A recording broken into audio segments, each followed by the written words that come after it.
Hey guys, what's going on? It's Krieger here, and I just want to tell you who I'm proud to be. And this Pride Month, arguably the most important month to us as an LGBT plus community, it is extremely important to express our gratitude for one another, how important we are to one another, how important this community is, and how we can support, love each other, and lift each other up. Especially in a time when there are people trying to bring us down and not let us shine to our full potential. In the wake of this horrific tragedy in Orlando, I just feel this overwhelming sense of community, and it is a time to call to action, and it is a time to come together. I grew up not feeling good enough. I never felt enough. I always felt ashamed. I always felt not a part of. I was scared that my voice was too high and that people were gonna think because I had this tingly feeling around boys that I wasn't gonna belong. And the first time I kissed a boy, my stomach was in knots and I was just terrified and so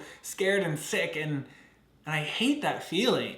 That at 16 that I had to feel sick to my stomach because I was kissing someone that I liked. Growing up in the United States or growing up in this world, we are terrorized every single day by people telling us that we are not good enough, that telling us that our love is not worth anything, that telling us that we are wrong, which is not true. At 18, after I had told a couple of my friends, my mom sat me down and she said, "Look, I know you've told everyone else that you're gay and you haven't told me, and I knew first.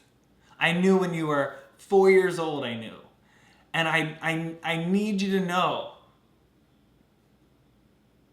I need you to know that if anything happens to me, that it is okay. And I know you're not ready to tell me, but you have to know that I love you no matter what." And she just looked me dead in the eyes and she was just so passionate.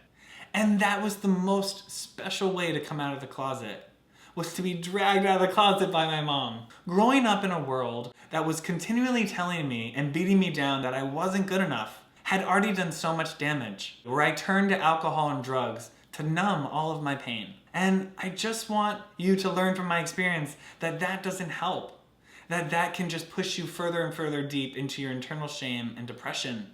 I put myself in situations where I was drinking every single day, staying up for days on end, smoking crystal meth, doing cocaine, doing all these drugs that I didn't even know what they were. I was putting terrible things in my body just to not feel. I put myself in situations where I got kicked out of school, where I was raped. I got in car accidents and DUIs, and I almost killed someone, and I gave an overdose to a teenager, and I did terrible things. I put drugs and alcohol in my body that just tore me apart, and they also tore my life apart. That is not the answer.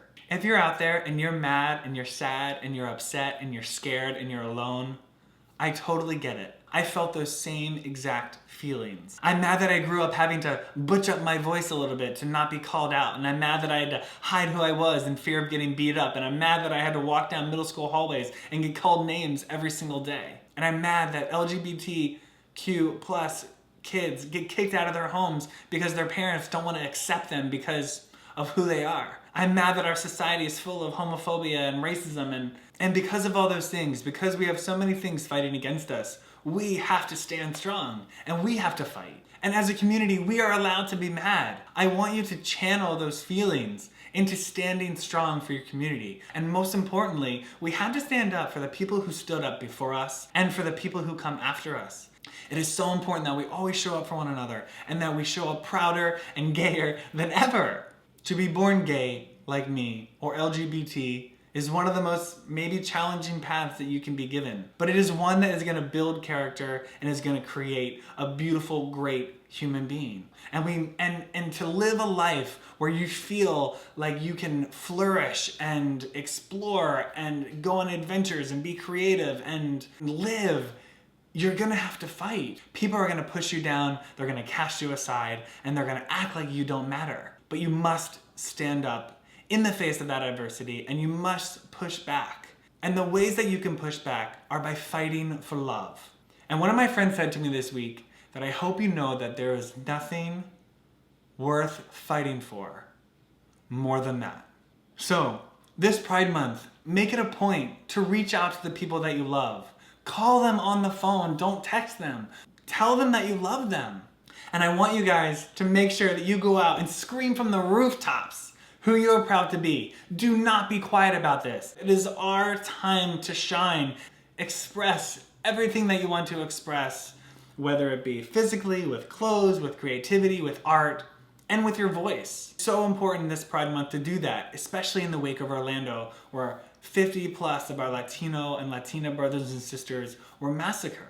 And when I feel weak and I feel alone and I feel I feel like I don't have the strength to do that, what inspires me to get out there is to reach out, put my hand out to my friends and my fellows and to be like, look, I can't do this alone, let's do it together.